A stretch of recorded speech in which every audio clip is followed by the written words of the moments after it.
नमस्कार साथियों, आज हम पुष्पी पादप में लैंगिक जनन के बारे में पढ़ेंगे, जिनमें आपके लिए 50 एमसीक्यू क्वेश्चन होंगे फ्लावरिंग प्लांट्स के बारे में। अगर ये आपका चैप्टर है तो आप पढ़िए, या कंपटीशन की तैयारी करिएगा तो इसके लिए भी ये जरूरी होंगे, क्योंकि ये एमसीक्यू क्वेश्चन है। पुष्पी पादपों में लैंगिक जनन का मुख्य अंग क्या है? तो पुष्पी पादपों में मुख्य जनन अंग है पुष्प। पुष्प का नर भाग कहलाता है, तो इसका आंसर हो जाएंगे पुंकेसर। पुष्प का मादा भाग क्या कहलाता है? तो स्त्रीकेसर। परागकण कहां बनते हैं? तो परागकोश में। परागन क्या है? तो परागकणों का स्थानांतरण परागन कहलाता है। परागन कितने प्रकार का होते हैं? तो ये 2 प्रकार के होते हैं। आप लोग पढ़े होंगे स्वपरागन और परपरागन। अगर अपने ही पुष्प के एक ही पुष्प के परागकण अगर वर्तिकाग्र पर जाती है तो उसे स्वपरागन कहेंगे, और दूसरे पुष्प के परागकण अगर दूसरे पुष्प के वर्तिकाग्र पर पहुंचते हैं तो उसे परपरागन कहेंगे। स्वपरागन का अर्थ क्या है? तो एक ही फूल में परागन, एक ही फूलों में परागन। इसके बाद परपरागन में परागकण जाते हैं, तो इसका आंसर है दूसरे पौधों के फूलों में। परागकण का मुख्य माध्यम नहीं है, हवा है, जल है, कीट है, लेकिन मिट्टी नहीं है। इसका एजेंट हवाओं में उड़कर परागकण परागकोश से वर्तिकाग्र पर जा सकती है, जल द्वारा जा सकती है, कीट जो है इंसेक्ट जैसे कि तितली है इसके माध्यम से जा सकती है, मधुमक्खी, भौरे इनके माध्यम से जा सकती है, बस मिट्टी के बारे में कभी नहीं। निषेचन कहां होता है? तो निषेचन होता है अंडाशय में। पराग नली कहां से निकलती है? पराग नली निकलती है परागकण से। बीजांड कहां स्थित होता है? बीजांड स्थित होता है अंडाशय में। नर युग्मक कहां बनते हैं? तो नर युग्मक बनते हैं परागकण में। मादा युग्मक कहां बनते हैं? तो मादा युग्मक बनते हैं अंड कोशिकाओं में। फल किससे बनता है?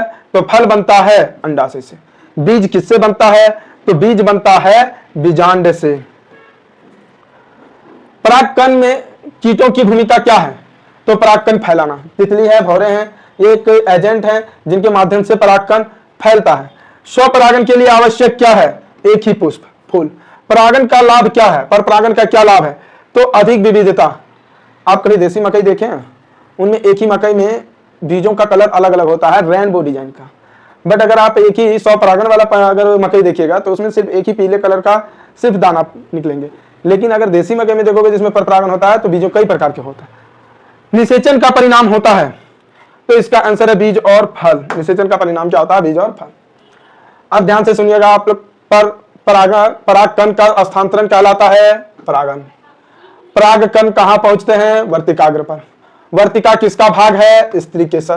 पराग नली कहां जाती है? अंडाशय। निषेचन में मिलते हैं नर और मादा युग्मक दोनों। बीजांड के बाहर क्या बनता है? फलावरण। परागकण के लिए सहायक नहीं है गुरुत्वाकर्षण। पुष्प का रंगीन भाग होता है तो दल यानी पंखुड़ी। पुंकेसर का भाग नहीं होता है वर्तिकाग्र, क्योंकि ये स्त्री का केसर का भाग होता है। अंडाशय में होते हैं बीजांड। परागकण का उद्देश्य क्या है? निषेचन। कीट पर परागन कहलाता है एटोमोफिली। हवाओं द्वारा परागन एनोमोफिली। जल द्वारा परागन हाइड्रोफिली। परागकण की दीवार कहलाती है एक्वासाइन। भ्रूण बनता है निषेचन के बाद। बीज का अंकुरन होता है अनुकूल परिस्थितियों में। पुष्प का आधार भाग है थैलामस। परागकोश का कार्य है परागकण बनाना, और वर्तिकाग्र का कार्य है परागकण ग्रहण करना। अब आता है नर जनन इकाई पुंकेसर, मादा जनन इकाई स्त्रीकेसर। बीज में भ्रूण होता है तो हाँ। फल का मुख्य कार्य क्या है? बीज सुरक्षा। परागकण के बिना होता है? परागकण के बिना होता है? नहीं, परागकण में परागकण होते हैं। परागकण स्थानांतरण का माध्यम नहीं है तो पत्थर। एकल निषेचन होता है? हाँ। पुष्पी पादप कहलाते हैं एंजियोस्पर्म। बीजांड विकसित होकर बनता है बीज, और अंडाशय विकसित होकर बनता है फल। इस प्रकार के 50 प्रत्येक चैप्टर का 50 एमसीक्यू क्वेश्चन प्राप्त करने के लिए और जानने के लिए वीडियो को लाइक और शेयर जरूर करें।